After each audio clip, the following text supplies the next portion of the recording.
Keuntungan Saudi Aramco hampir sama dengan APBN Indonesia, sekitar 1.600 triliun rupiah atau sekitar 120 billion dolar per tahunnya. Keuntungan Apple Incorporated sepertiga APBN Indonesia, yaitu sekitar 750 triliun rupiah atau sekitar 50 billion dolar. Sales atau penjualan per tahun Aramco 360 billion dolar atau 5.100 triliun rupiah. BUMN Indonesia itu asetnya katanya 5.000 triliun rupiah, yang biasa kalau pebisnis punya prinsip dagang harusnya omsetnya 1:1 dengan asetnya. Ini kalau perusahaan swasta loh yang kita bandingkan, dan yang kelola oleh profesional yang tidak bercampur dengan tim ses pilpres untuk dapat hadiah jadi anggota komisaris, juga balas jasa pendukung tim hore pejabat berkuasa menduduki jabatan untuk hadiah. Nggak ada yang begituan. Kalau benar dikelola, maka saya yakin BUMN ini bisa juga 5.000 triliun rupiah omsetnya dan tidak jago kandang tentunya, merambah ke luar negeri. Saat ini cara pengelolaan BUMN ini agak lucu. Masa BUMN lihat rakyat Indonesia sebagai pasar? Ya geblek aja kalau begitu. Rakyat Indonesia itu aset, bos. Yang namanya pasar itu di luar negeri. Bisa nggak mikirnya kayak gitu? Bisa nggak mindsetnya seperti itu? Rakyat aset, bukan market. Jangan menjual produk BUMN ke rakyat dengan harga mahal.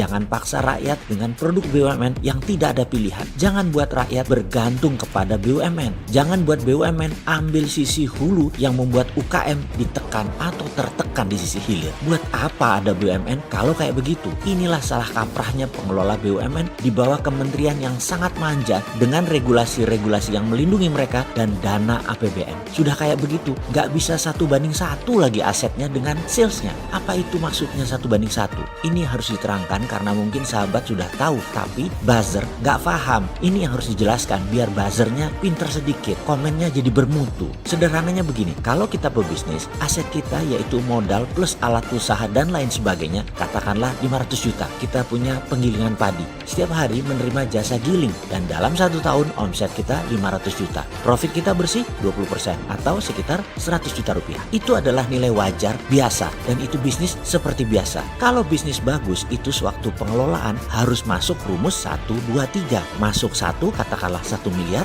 tahun kedua harus jadi 3 miliar. Yang naik 3 kali lipat itu biasanya 1 asetnya, 2 penjualannya, atau profitnya. Yang terbaik adalah omsetnya 3 kali naik dari asetnya, modal dalam hal ini. Itulah bisnis bagus yang masuk dalam rumus 1, 2, 3. Kalau masuk 1 dalam setahun omsetnya 1, itu wayai. Ya harusnya dapat, itu standar. Jadi kalau BUMN asetnya 5.000 triliun, omsetnya juga harus 5.000 triliun. Dan kalau untungnya 20%, ada 1.000 triliun untung BUMN, dan ini akan menolong APBN. Sekarang berapa setoran APBN dari BUMN? Wis repot Iki kalau ditanya begini. Wis ruwet sudah, gemeter yang ditanya begini para pejabatnya. Kalau punya hati sih, wis kelihatan sudah asli nih. Jadi bagaimana ke depan ini BUMN? Mana nih sudah setahun jabat, sudah berapa banyak setoran APBN ke BUMN? Loh, kok APBN setor ke BUMN ya? Bukan harusnya sebaliknya, BUMN setor APBN. Kok masih netek sih? Kok bukannya nyetor malah minta disetor?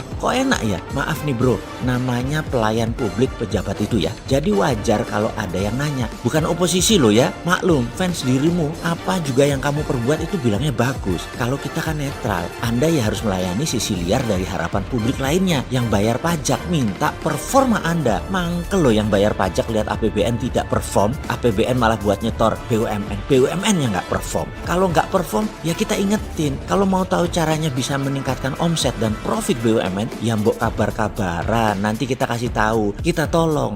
Tapi tutup dulu 500 BUMN anak dan cucunya dulu. Nanti enak deh kita ngomong. Menutup itu bikin efisien biaya loh bos. Walau tim hore yang nggak bisa kerja banyak kecewa.